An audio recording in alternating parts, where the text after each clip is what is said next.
Well, I guess I'll go ahead and get started because it seems like that we're the only ones here. So this is an advanced lesson on learning the Drupal Plugin API. So it just goes over the basics, like an overview, and then there's a demonstration just to see how it's done, and then a review of it to see what we can do with it in the future versus what's in Drupal now. So first we're going to go over what plugins are in Drupal and how they are used, which is a very just basic overview. And then we're going to actually set up a Drupal plugin demo project that I'll get you to clone if you want to go along with me. If not, that's cool too. And then the third thing we're going to do is just review it and talk about why it's important for Drupal in the future. Okay, so what Drupal plugins are and how they're used in Drupal. A Drupal plugin is an object-oriented component that provides some kind of functionality within a Drupal website. Plugins are usually discovered and managed in a Drupal plugin manager service that implements the plugin manager interface. And a couple examples of this are block plugins, field type plugins, and element plugins. Each one of these are discovered through attributes now. They used to be discovered through annotations, but if you still use annotations, I highly recommend moving away from them and going into attributes if you're already using the plugin system for stuff that's custom, because those will be deprecated in Drupal 11 something, just so y'all know. So there are a couple of components to building a plugin type, and they are plugin management, discovery, creation, and configuration. You don't have to do the configuration part, but most usable plugins use the configuration part. The first thing, or the most big picture thing for the plugin system is that they're managed with a plugin manager service, and they typically have a pattern. Oh, sorry, I did not mean to do that. Getting used to Google Slides still. Okay, sorry about that.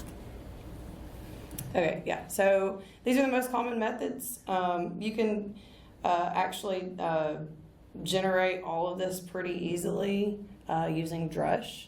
So if you, I use Lando, but Drush generate plugin manager, you will get essentially prompts to build out your plugins. I'm sure you're aware of that since you've been working with plugins. It makes it super easy to get your boilerplate code and just to start working with them and see.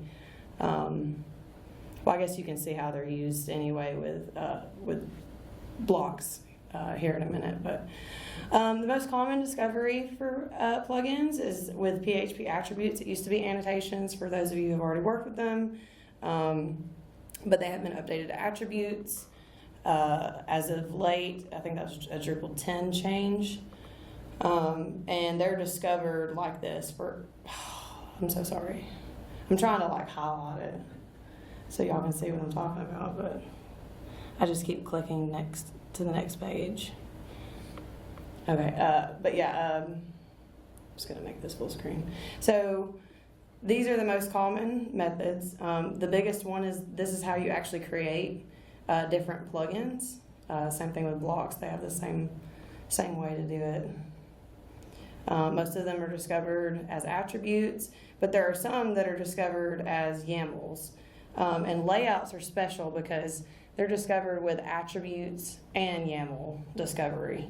So you can discover them, or you can create a layout with a PHP class, or you can create one with a YAML file if you'd like to do that. And they can also be discovered in themes with the YAML discovery, which is really awesome. Like in the future, there'd be a lot more of this going on in themes. Let's see. On to the next. Okay, so this is an overview of the creation of plugins. And once again, the create instance method is most often used, just for simplicity. They're often created with some kind of configuration, like with blocks or field types. Not always, though. sometimes the field data is used for the configuration part of the plugin, which is the case with content fields. Deep within there, in this method, which I'm actually going to go over, because once again, this is advanced. So, Drupal block, entity block. Okay, so if you go into, and this is just for investigative discovery when you're building your own plugins, the block module probably has the most extensive plugin setup. And this is actually a block entity, which is technically an annotation plugin. They're not changed to attributes yet because they're really complex plugins. But all entity types in Drupal are plugins. And a block is a special configuration entity plugin because it uses the plugin system as well. It actually stores the plugin instance ID right here, and you can see that gets exported here. This is the plugin ID, and then this is actually how the plugin gets created from the entity. So it stores it in those settings, and then it looks for those settings when it creates it. And so it's actually really complex with the block plugin system because they use plugin collections, and I was trying to find some easy examples, but unfortunately most of the stuff in Drupal, it being real world scenarios, has its own implementations and stuff. But I didn't want to go into this, and just to show you what's going on when it calls this method right here to get a plugin collection, and then it's like get plugin, but then it's like, well, wait a minute, how is that instantiated, you know? And then you find out that there's this whole thing in Symfony that are lazy plugin collections, and they just extend this class. And what happens is you pass the plugin manager in right here for whatever plugin collection you have on your plugin, and it initializes it. So it calls that create instance method right here. But I wanted to show y'all a real world example of what's going on in the Drupal core API with plugins. Okay. So yeah, that was hard to find. And then I also want to show this one, which is how fields are created on top of entities. Like they get pulled from the database and then get created very much the same way.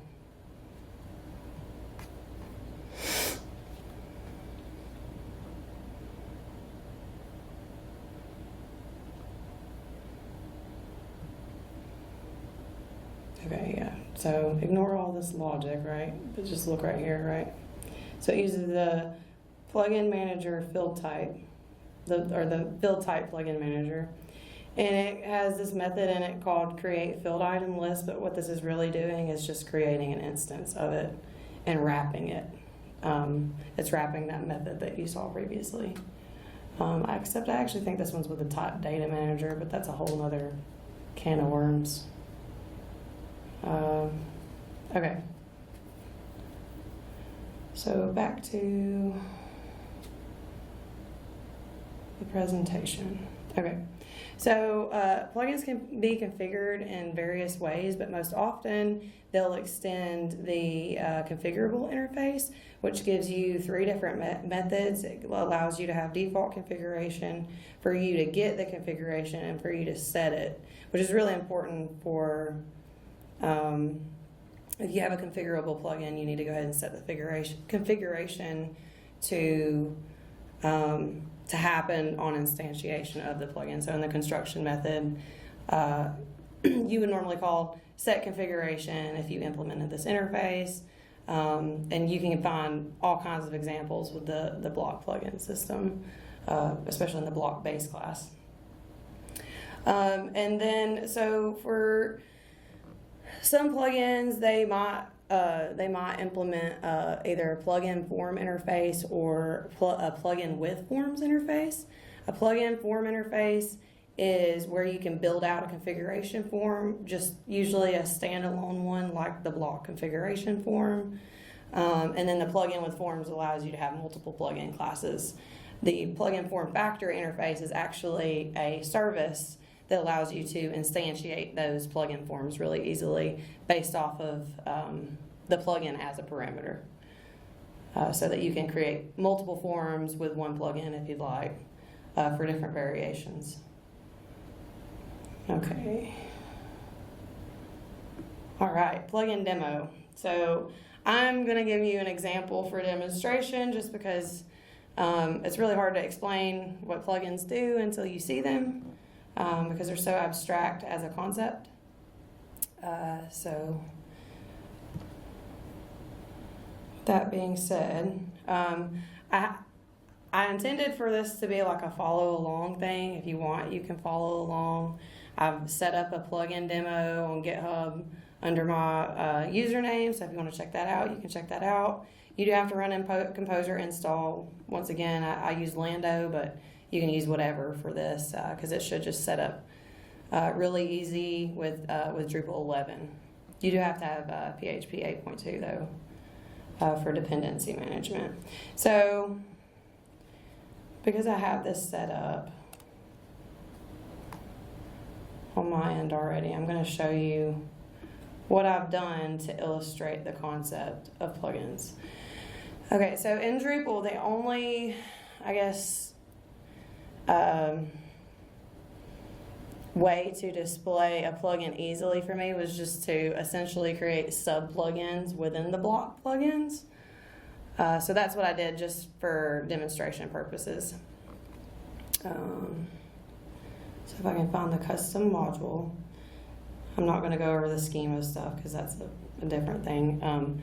But all of this right here, the attribute, this service, the plugin base. So the plugin demonstration that we're doing is called, it's for a frame plugin, you know, like just as an example, you know, I could have named it box or like just something else.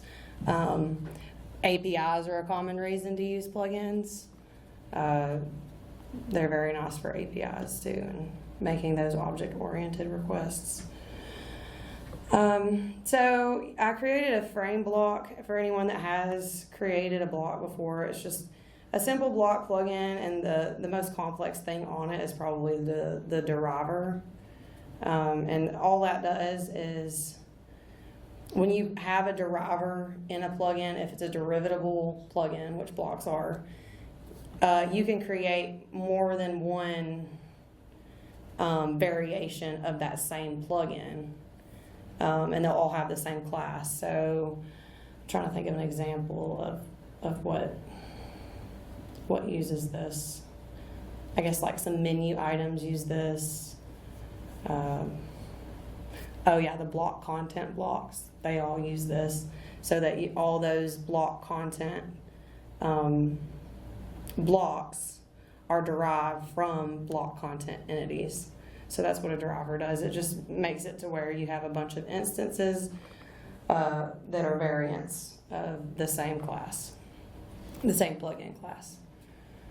And so I created a pretty standard base plugin class that looks very similar to the block plugin class, not as complex. But just looking at the interface, it just has a build method, and then the extra methods come from those two configurable or plugin configuration interfaces that I discussed earlier. So with that being said, all this extra stuff this is from the configurable interface, or the plugin form interface, and then these are from the configurable interface. Just writing some getters and setters. And so I was going to get people to create plugins along with me, but I thought there probably wouldn't be enough time for that. I might be mistaken though, there could be enough time. But for example, I've created a text frame that provides a formatted text form field and will build it as processed text, which means essentially it's got the form element and the render element. And the same thing with an image frame, just to illustrate what you can do very basically with plugins, just adding them to a block. And what I did to this block, now this is the block plugin again. What I did here is I added a frame property, and I built that off of I built this key off of the configuration form for the plugin that it's getting. And the way it does that is through the plugin definition, because it's derived. It being derived allows it to have one frame ID per plugin definition, even though they're technically all using this block class. One thing I've noticed that's pretty important, especially if you're messing with Ajax or other states and plugin forms, is that if you do build out a subform below a main form, you need to use this subform state. Otherwise, it will calculate the state of your subform with the parent form, which is not always what you want, because of various states and fancy things with Ajax, like adding things to a page, for instance, might add it to your parent form instead of the form you really want, which is the subform, most of the time anyway. And yeah, so it takes that frame, which is all created just based off of this, and then based off of what the configuration is. And that all happens right here once it gets saved.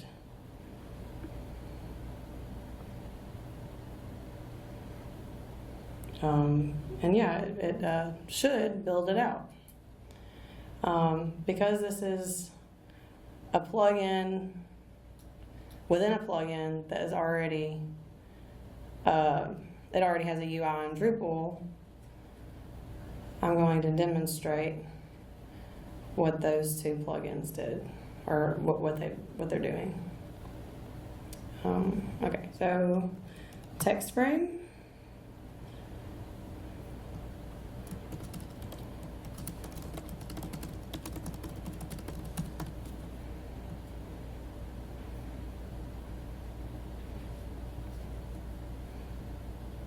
And then this is an image source path.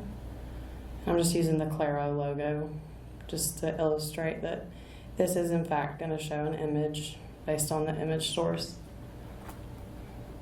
And there you go. There's the plugins for the example, and that is so much faster than I thought it was going to be. So I guess we can create a plugin if y'all want. So that's what I'll do. I'll do a, let's say a link frame,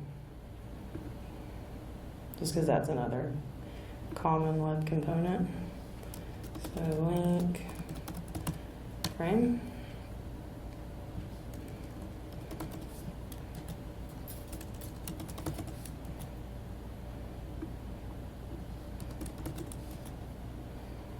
Okay, so now I'm going to remove that, and let's see, what configuration would we need for a link? Text, and then that defaults to null, and then maybe a URL.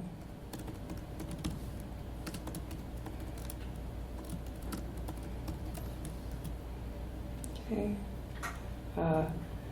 I've made everything on this just follow along like a block plugin would, so that everything's stored under settings.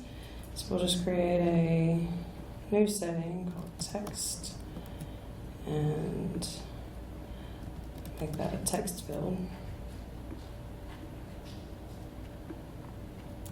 Link text.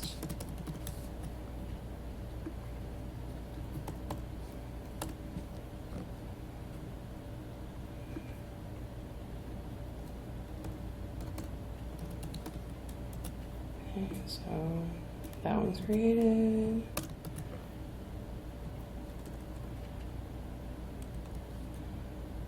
And this has no validation, of course, but we're just doing examples here. Ideally, you'd have validation for the URL or whatever you're putting in if it's a free input.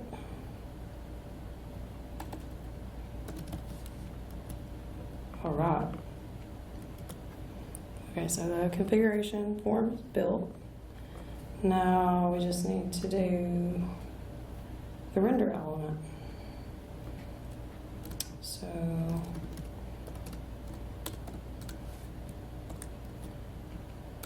I believe there's a render element called link.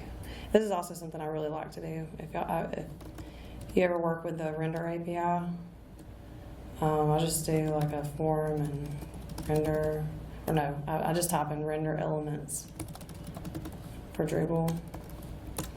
And then don't click on the 10 one because all it has available is single directory components. But if you look at 9 and sooner, it has everything that you'd expect to find. So yeah, these are all the render elements. I'm just going to look for a link real quick. Okay, yeah, so title and a URL. That's all I need. Okay, so let's do config equals this.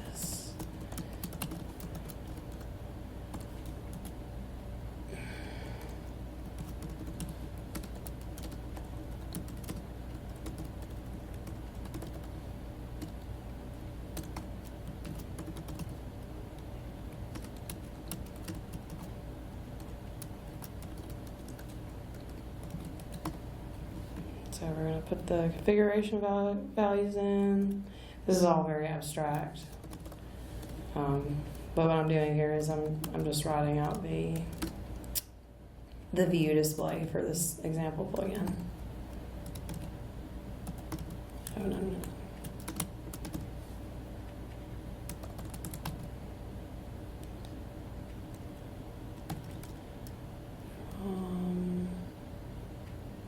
User input, yep.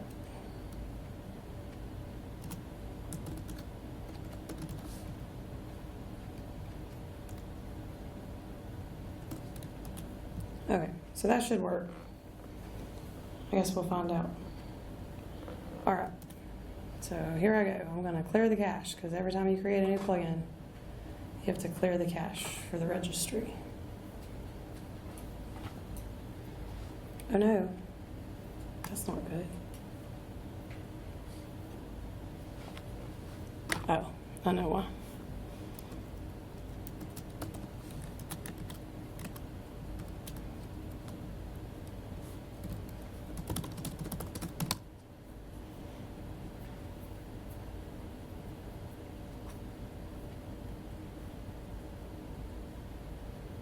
Hooray.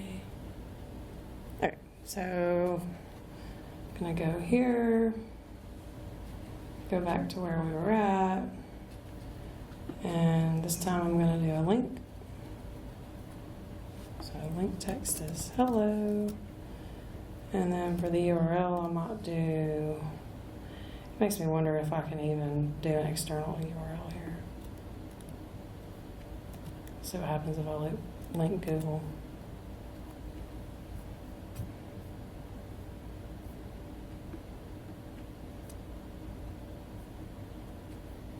Oh no.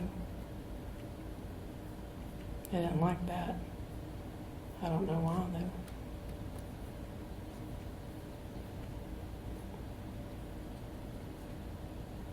though. Oh, okay. So unless you declare it as absolute or as external, you can't link an external link. Okay. But yeah, I mean, in this, ideally, like if we had this as an actual example, we'd have the ability to mark it as external or relative. But I'm just going to use an example. So, and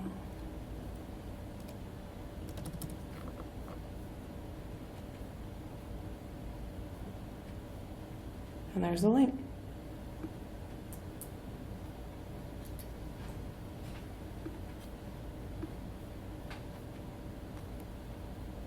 So yeah, that's pretty much all the demonstration I have for plugins. now that we've went over that, let's do a recap. So the main components of the plugin system is that there's a plugin manager service, there's some type of plugin discovery, and then usually there's some type of configuration that goes with the plugin.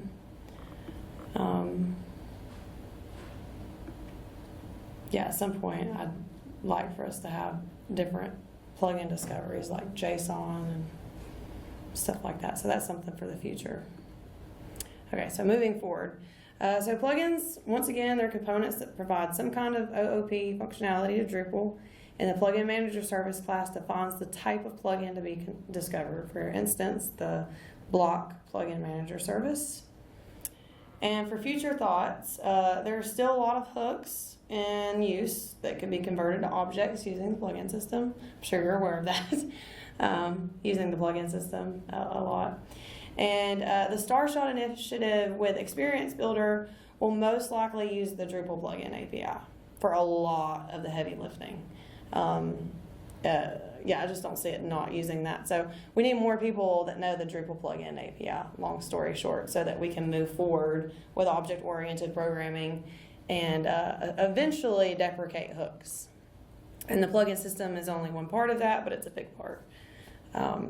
So yeah, I wanted to bring that up because Experience Builder is very exciting, and we definitely want to have more people interested in Drupal and know about it.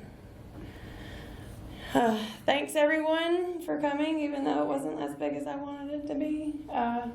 It's a little awkward for me to talk to just a few people, but yeah, thank y'all for coming. Any questions or comments or? I mean, again, I use it all the time. Yeah, you probably knew like everything that I. It's good to see how, because I only know how we use it at my company, so I've never seen anybody else and how they use it. So this is good. I actually picked up a couple things. So cool, yeah, cool. Appreciate it. Thank you. Yeah, glad to help. I hope I taught y'all something, maybe to use it a little bit too, so we can get more developers in the mix. But I guess that's the end of my session, so I'll just end early. Not make anybody extra bored talking about nonsense. But yeah, thank you again.